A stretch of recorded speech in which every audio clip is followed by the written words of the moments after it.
11:46. It's 11:10 on a birthday night. On Let's Chat and Chief with the Chief.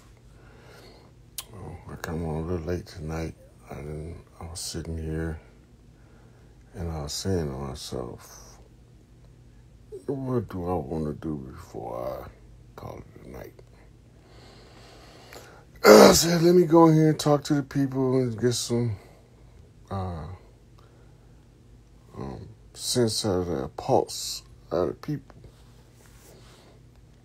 We've been dropping some full throttle information on the imposters on the land.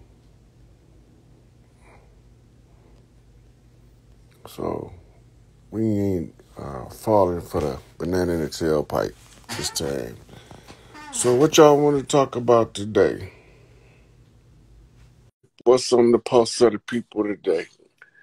So the last thing we looking to see is we looking for the people, IAT, to do a Sweetwater return ceremony. That means that they got the message, they understand the mission, and they take care of their part of the business. Mm-hmm. So they got a Corps Army engineers on standby to go and help clean up in the city of Port-au-Prince, where they got trash damn near waist deep. Mm. But while they doing that, the people of the land, the natives, the organic people to the land, are going to be having festival gatherings and giving out care packages to everybody that come through there. Oh, okay. And So then the people that's the leadership is going to have to structure it where we can get supplies out into the thickets too, because you got people that live back in the sticks. But the way that the war conjure is working is looking like, to me, everybody is flipping signs saying, go Haiti, go Haiti. Because all of these ceremonies and these like sports events with all this yellow, that's because they giving the Oshun not the okay. oh wow. Looking forward to that. Me too. It's gonna be everywhere. That's why they was talking about the wall. Mm-hmm. Because when the kings hit the land, you're not gonna be able to stop them people from crossing the border. They coming. Right. It's now in our history, when we have this happen before, they always try to stop the people from coming from the north to the south and coming from the south to the north. They always try to stop that. That's part of the process when you closing out the age. Right. Right. So you pushing against the forces of nature, and then forces of nature push back harder. That move the energy in the direction it's supposed to go. Right. Hmm. Yeah. So we know what we're looking for. Mm-hmm. We just gotta now do what we can to get the. I did a documentary to give a detailed description of what's going on energetically and what it has to do with Haiti around the world, because the Haitians sent soldiers to fight in the Gullah Wars that was riding that revolutionary energy. Mm. So when they had to close it out in Florida first, and now Haiti have to call the Oshun Sweetwaters back, which calls back the people who opened the conjure to begin with state recognition. We know who they are now. Mm-hmm. So they can get their honors once they do their ceremony down there to call Oshun, which is also calling them back to get their honors. That's what changes all of the energy. Mm. Okay. So there's nothing in particular, like there's no like seconds, like there's no nothing triggers it, or what? Or is the trigger with more people waking up to what's going on? It's going to be the catalyst to the global awakening. Okay. See, Haiti is the ground zero for the global awakening. Mm. Right? So once they pop, it's like a nuclear explosion. Everybody gonna start waking up. We supposed to be going to visit all the other tribal communities of the world. The women supposed to be getting trading cooking secrets, so whatever kind of different cultural things that they want. We're supposed to chaperone women around the world to meet their sisters around the world. Mm-hmm. They cut the global network off and divide and conquer. Mm-hmm. Right? So now we coming out to divide and conquer. We got to get back to the women feeling comfortable enough to be around the sisters so that they can identify the frauds. You see, they've been so traumatized by the frauds that some women can't tolerate other women. Right.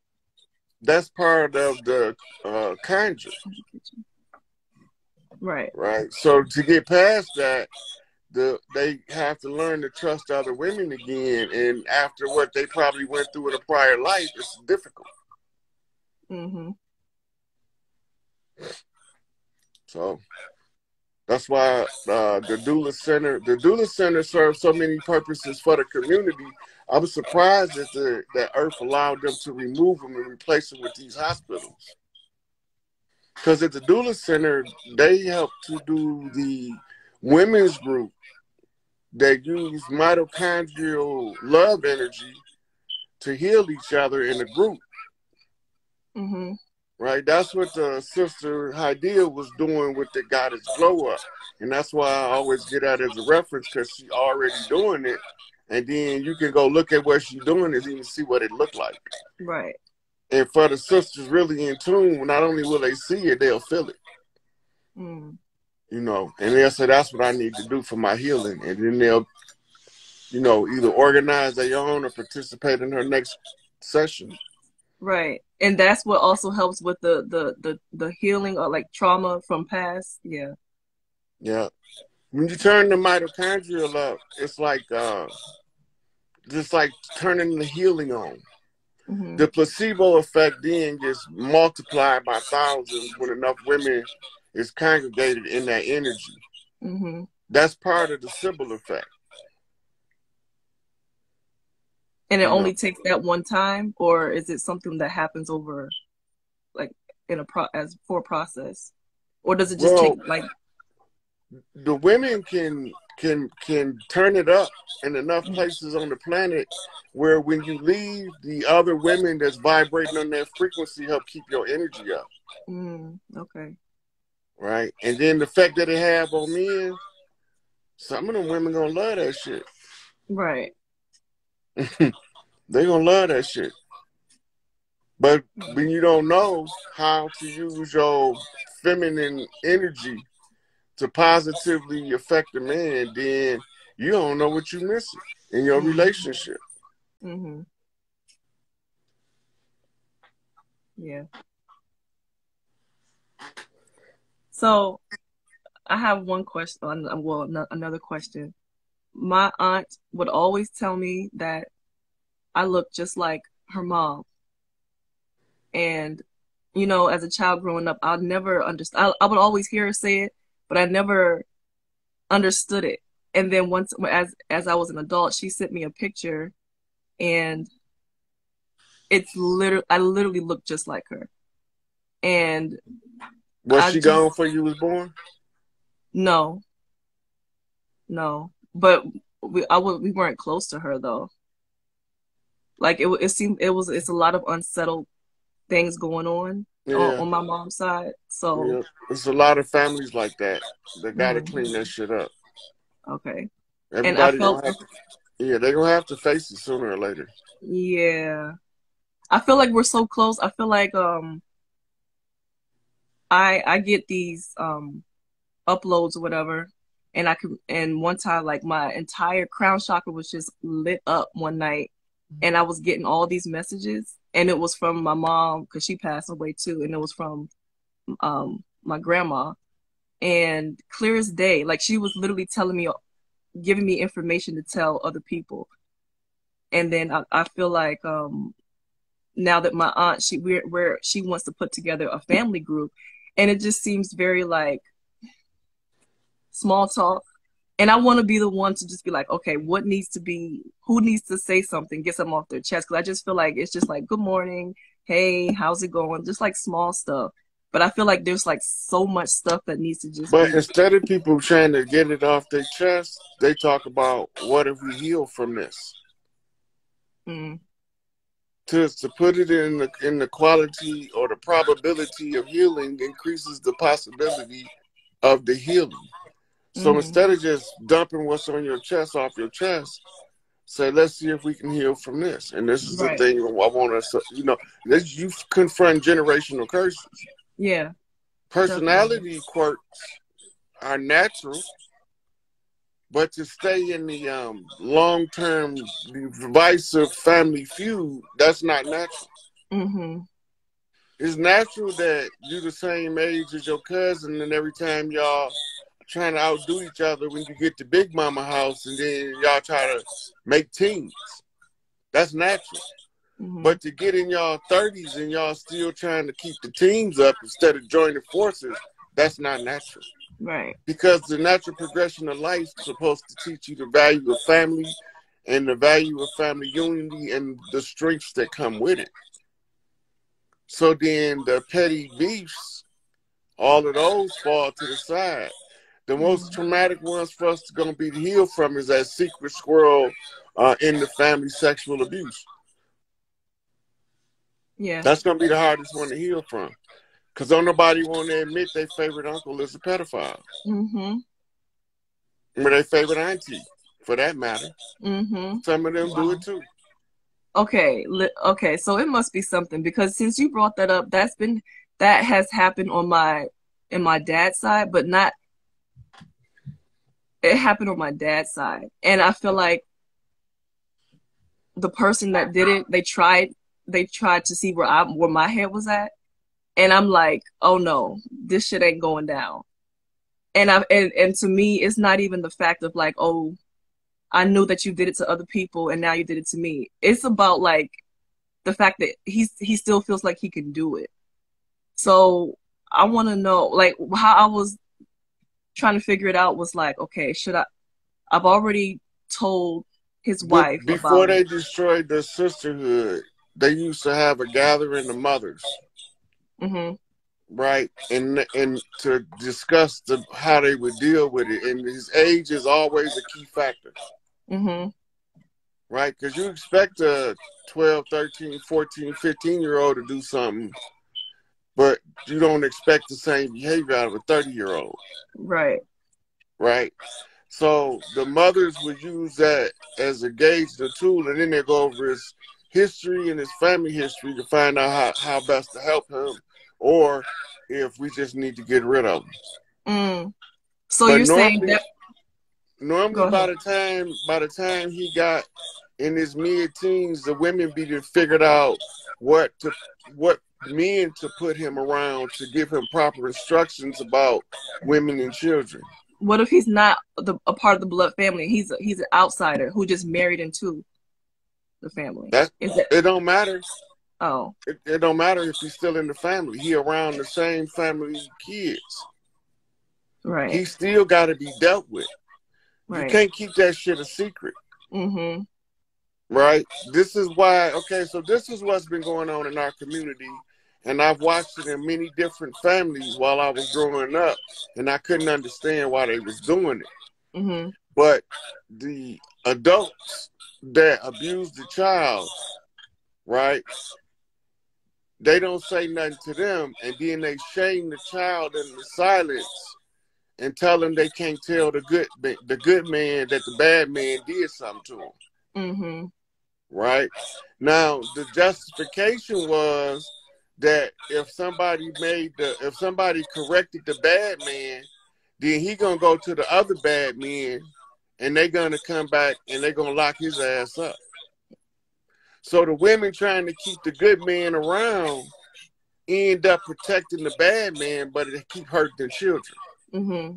It creates the cycles. Instead of fixing him when he's young, My father said, "You been a willow when it's little. Grown, it don't be in much." Mm-hmm. Right? So you teach them the etiquette and the behavior of how to treat people and how to respect the youth, because that's the future.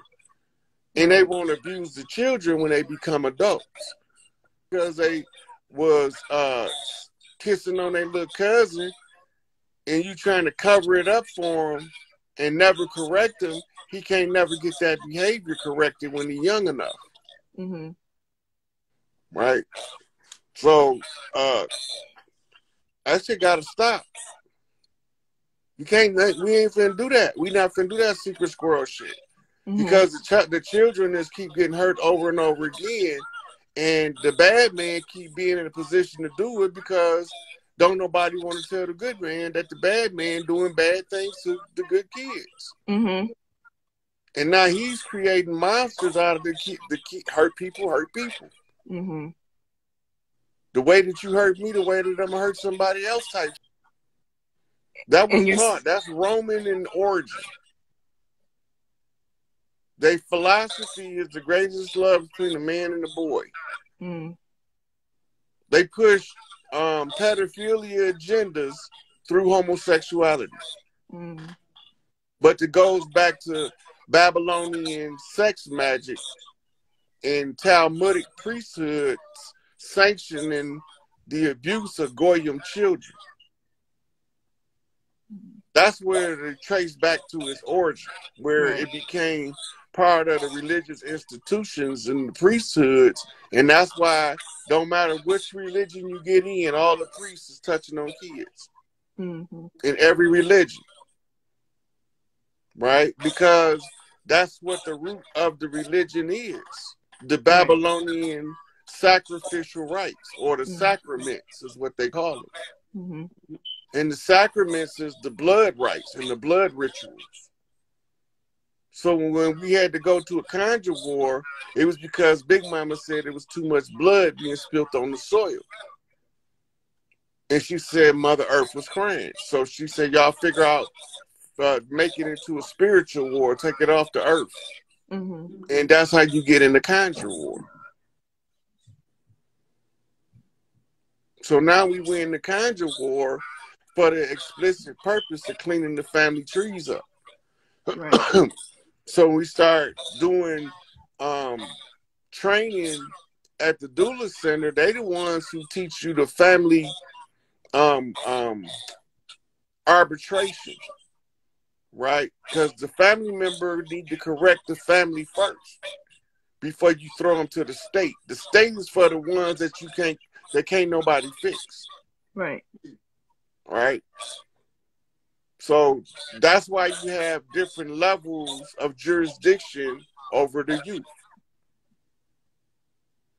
Conjure war mean that you use spiritual rituals and practices in order to fight a war that would otherwise be fought with blood and guts. That's anybody that do research on these missing children. This is the same data that they're gonna come to. Mm-hmm. All this is the same data I came to.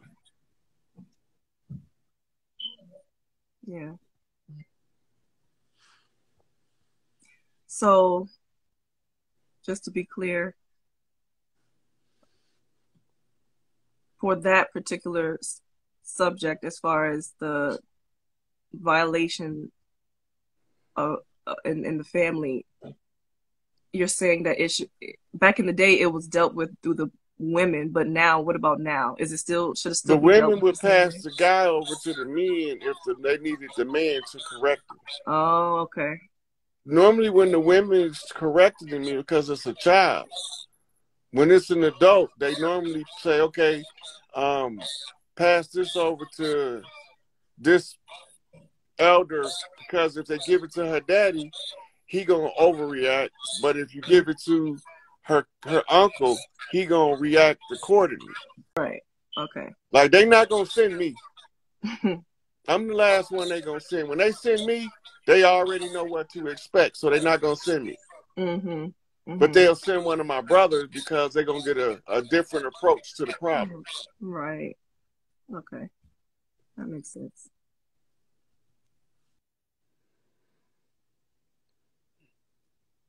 Let's see if I can find one of the brothers right quick. Let's see if we can get some guy body talk in here. Peace, God. Going on, Rod? Brother Rod in the house. How you feeling? I'm good, man. Good. Where you chiming in from? I'm out in Philly. Philly in the house. That's what I'm talking about. The original home of the blunt. Haha, yep. I'm actually just doing getting some work done right now. Working on this. It's funny.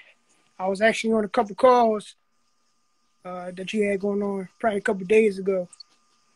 And I think you was talking to one of the ladies. She was mentioning how she was getting channeling from Nipsey.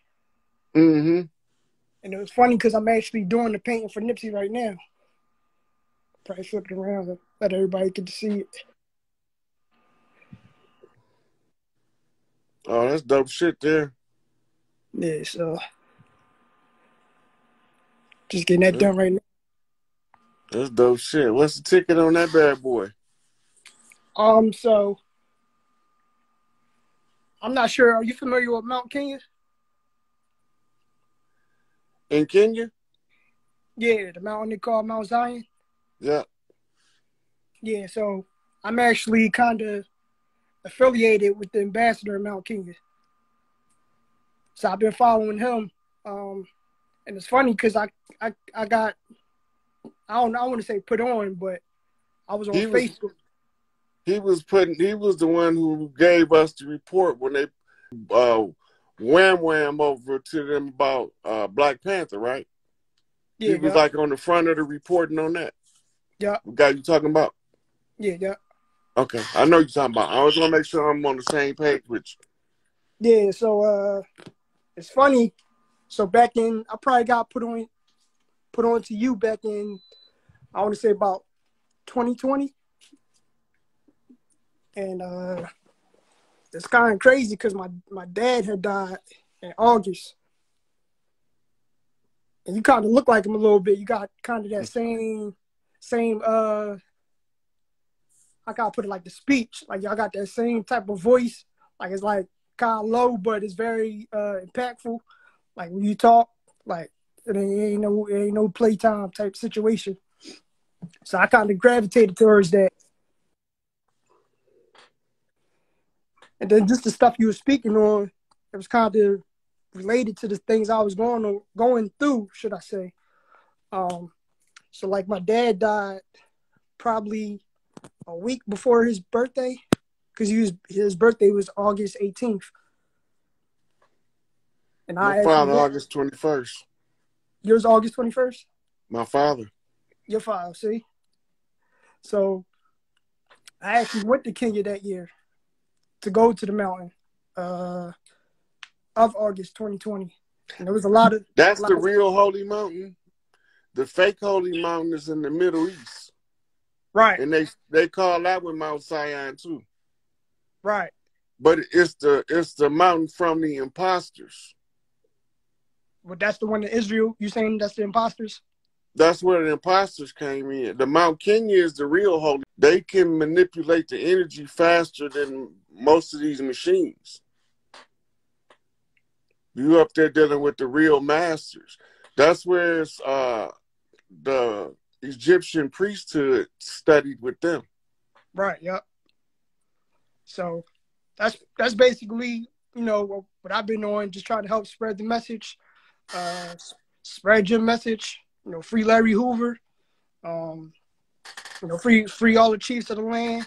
And I've been on the same type time everybody else, that understand what's going on, trying to get, that information together.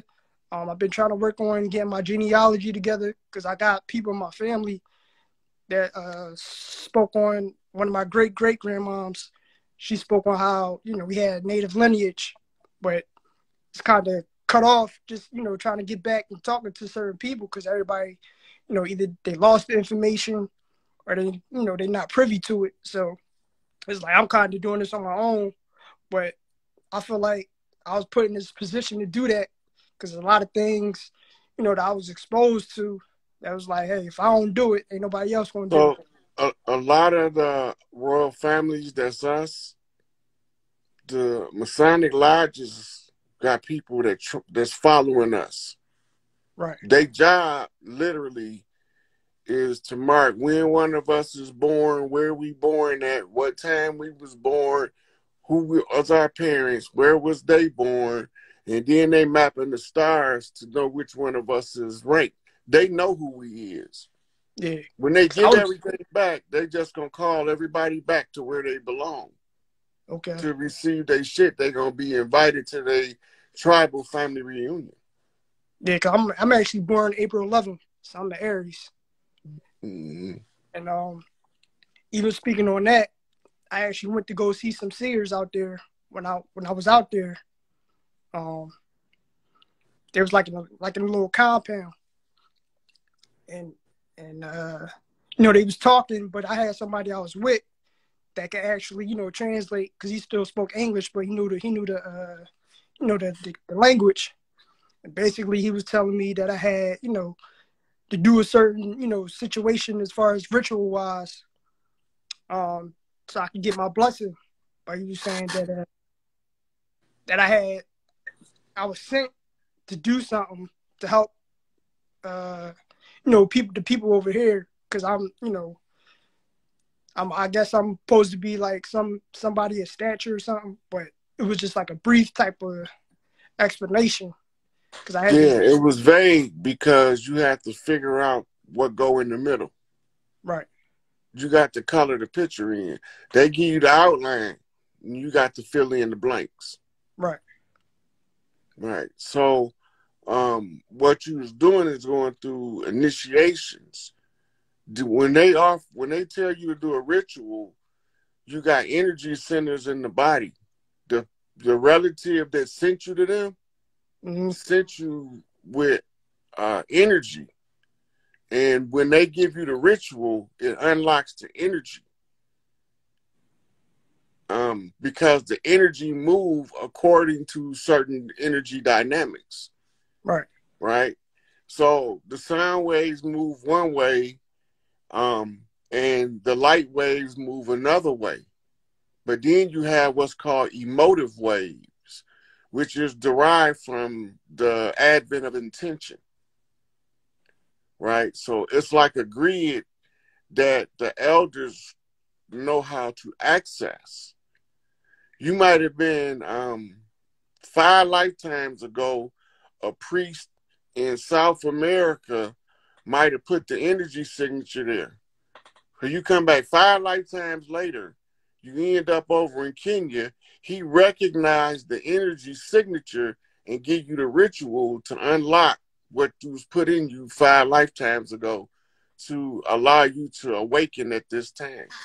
That's how it works. Yeah, it's like passing the baton. And that's why they say certain people got certain keys. The keys is the secret to unlock certain energy signatures in the family line. When you hear me talking about Big Mama, yeah, and you hear me talking about the family, because that's us. We know who we're talking to, and we know who's talking to us when they start talking about the family and Big Mama. Right? And ain't nobody taking my sibling shit because my mama said so. Yep. I'm mama's boy. They already know in our culture what all of that means subconsciously. So when I talk it out loud, they know that I know who the fuck they is, them my people. And that's why I say his sheep will recognize his voice. Because I'm going to talk to the soul of the person. I'm not going to talk to the people. Right. So then you tell the truth, it resonates at the level of the soul. Because the truth that's rooted in love vibrate on the frequency that's synonymous with the souls of righteousness. That's how we access one another through what's called a mystical communication, according to Buju Banton, Hills and Valleys, right? So Garvey said, emancipate yourself from mental slavery. None but ourselves can free our mind. Have no fear for atomic energy. None of that can stop the time, right? Because the manifestation delay gives us an opportunity to develop a plan to counteract anything they're trying to do before it can manifest. That's in the plane of thought, where the masterminds play the game. So then we come out in the public domain and start spitting master lingo, and the people know he not trying to butter that shit up for nobody, just telling it like it is, and he right with the receipts and shit. This nigga got to be one of us. Because they say if you want to keep something from a nigga, put it in the book, so he ain't no nigga, because that nigga read a lot of books. He kind of read, kind of ruddy, like the Mississippi clay dirt. He got to be from over here. That got to be one of Big Mama boys. No stone unturned till the people understand that the imposters on the land have been exposed for the frauds they are and served with the eviction as soon as we become aware that we the tribes that they try to take the shit from, and we ain't come on no goddamn slave ship. We organic to the land. We can moccasins and goddamn feathers. Thanks. Right? So when our people hear that, they know that shit just sound right. Why? Because you live lifetimes that way. Start telling the people the culture. Remember when Big Mama used to have a fried chicken on the countertop with red squares in the bowl next to it for the visitors to come, and she was always cooking all day long? We ain't never even realized it at the time. We was too busy living it, but when you call it back from the distant memories, it begin to make the people say, hold up. I don't care what them niggas say. This nigga telling us who he is. Right. He know us on the level that can't nobody else talk to us on. We need to go find out what this nigga talking about. I might not understand it. Right. But we need to find out what this nigga talking about. My uncle a little smarter than me. Let me run it past him. My grandma, she the elder in the family. Let me go run it past her. Yeah. If they get the same frequency of emotions that I get, this nigga got to be on to something. Yeah. So if you know the souls of your people, you can tell. Right. And I got the same amount of sympathy for them that they have for my people. Yeah. I got less. I got negative sympathy. Zero give a fuck. My give a fuck meters don't have no juice when them motherfuckers is on the motherfucking chopping block. None.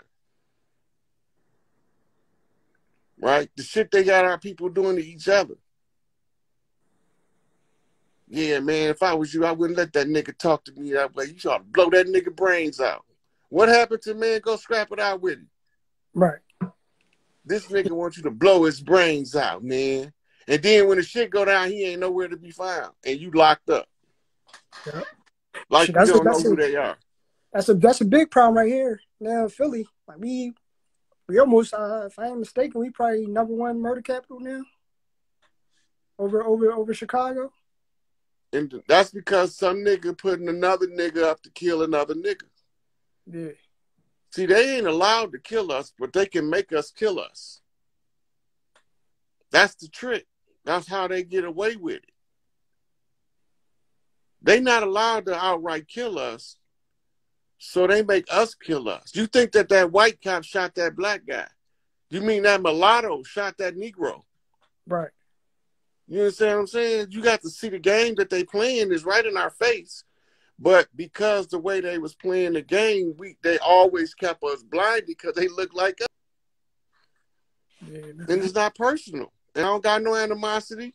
Down the street, gasoline draws on fire. Nigga, I wouldn't even acknowledge that shit. Keep running, nigga. Many of my brothers is you tarred and feathered because when they came to a point of self-realization, strange. Thanks. You know? So when I talk to lingo, it's to talk to the souls of the people that went through the trauma. If you stand in the position to write, just tell the goddamn truth. So when you're trying to get it out, that's it. Each one teach one. We all gonna reach some. That's all we can do. That's all I've been trying to do. You know, plant the seed. And, you know, who gonna gravitate to it, gonna gravitate. If you got a question, I'm gonna do my best to answer it. If I ain't got the answer, I can, you know, with the resources that I got it from, I can, you know, push you to that and let you do your own research, because, you know, you can't make nobody think how you think. You can only just, like I said, plant the seed and give them that driving force to open their mind and not, you know, be stagnant and their own complacent. I did have another question. As far as the dreams, I know you were speaking on dreams. I know my dreams, they be very vivid. Like I was talking to somebody the other day. I had a dream that the waters were sweeping over the whole nation. It was probably I want to say a couple of days ago, maybe. And just like it was like I was above it, and I think I was like looking down at the world. There was just like a big tidal wave just sweeping over all the different nations of the world. Okay, so in the dream, water means spirit. Mm. When you awake, water is a relay for messages to be enhanced from spirit. Right? Right. Here's a little bit of water bending magic for you. You got a question. You don't want to ask nobody, but you want the truth. Being aware of the fact that you're not allowed to lie to yourself, it goes against galactic principles of self-awareness. If you lie to yourself and think you're deceiving yourself, that's the highest form of self-deception. Mm. Right? And you're not allowed to deceive yourself because you know the dirt you did when you did the dirt, or you know the good you did when you did the good. You don't have to keep a recording record. Do what come natural to you, and you're going to do what's right if you got right in your heart. Right? Right. So when we start damn, I think I sidetracked. I had a brain fart. Yeah, but when we link together, we form a better focus. Right? When you see water in a dream, it's the symbol for spirit. When you see the water sweeping over the earth, it's the new spirit. It's the return of Oshun, using the symbolic language of the Voodoo. Right? It's the great Holy Spirit return if you're talking from a Christian view. Mm. Right? The Christ consciousness if you're talking Christian metaphysics. Right? If you're talking ancient Kemetic, it's the primordial noon manifests as the netter, the seven earth spirits. Right? And so when you see it in a dream, it means that the spirit is the change of the energy. A spiritual energy significance is a deluge. It's a new spiritual awareness level. It's the great flood, the deluge. Now you floating in the primordial liquid, caught up in the rapture. But it's a love frequency that got you suspended in eternal bliss. Mm. And then you reestablish heaven on earth because everything that everybody touched begins to turn to gold once again. And we can start healing the earth. And that's why we got called the Oshun energies back. And it start with Haiti as the epicenter. And it's funny, I've been to Haiti probably when I was like want to say like 11, 12. Mm-hmm. And it was like, it was crazy because like they was all coming up to me. You know how they be trying to sell the souvenirs and everything. And I never understood, like, damn, this is a beautiful island, but everybody seemed like they poor. But I didn't, back then I was young, so I didn't know no better. Until I got older, I'm like, they done fucked us over, with the the Clinton administration. And then, we going back and then we talking about the whole conjure and everything. So now everything just started to make sense. Yeah, because once you point certain stuff out, the people start to remember shit.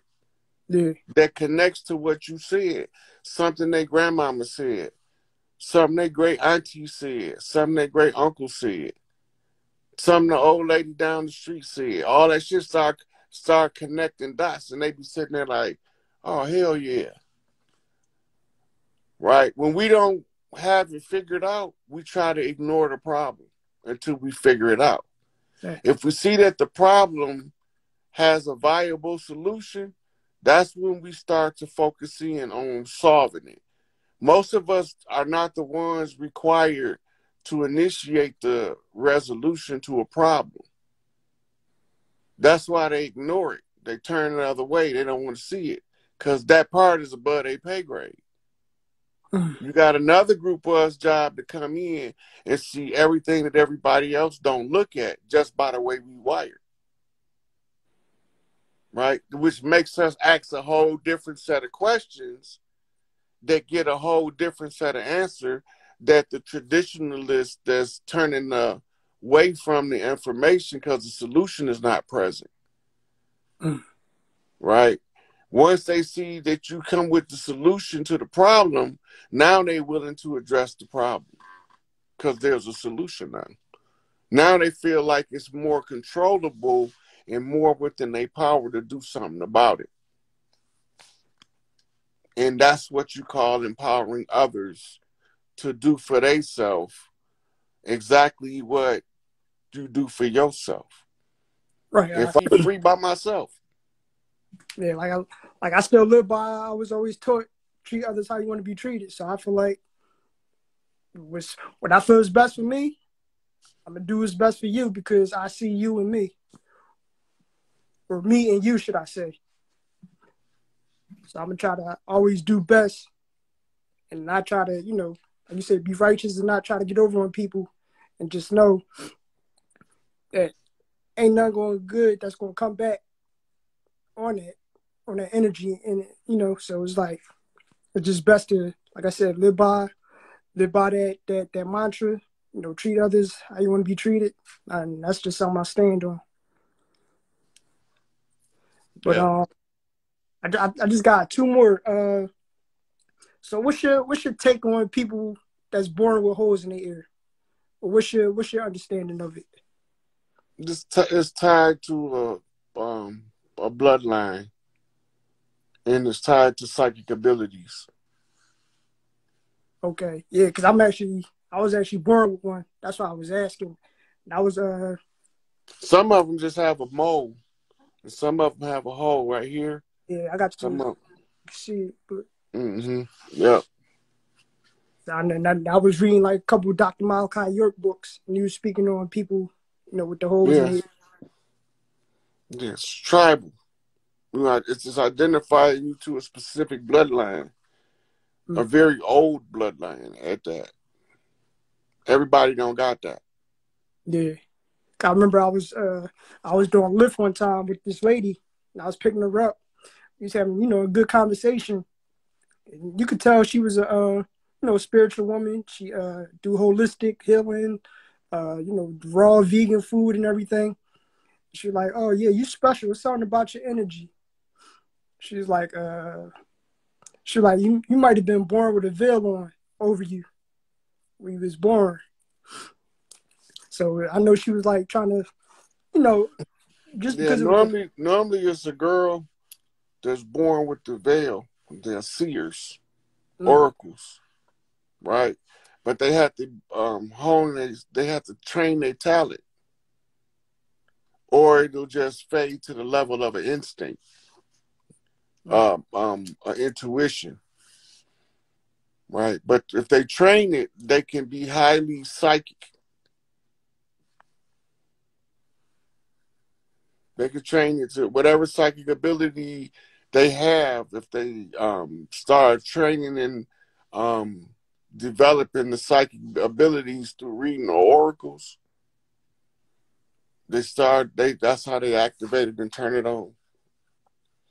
That's why you have like the runes, tarot cards, seashells, the I Ching. Those are oracles. Oracles is designed, the crystal ball, the black mirror. They designed to open up your psychic talents.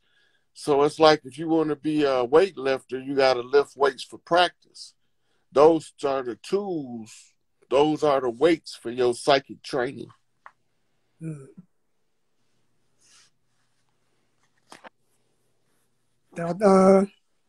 My last question was, do you know any advice on how to help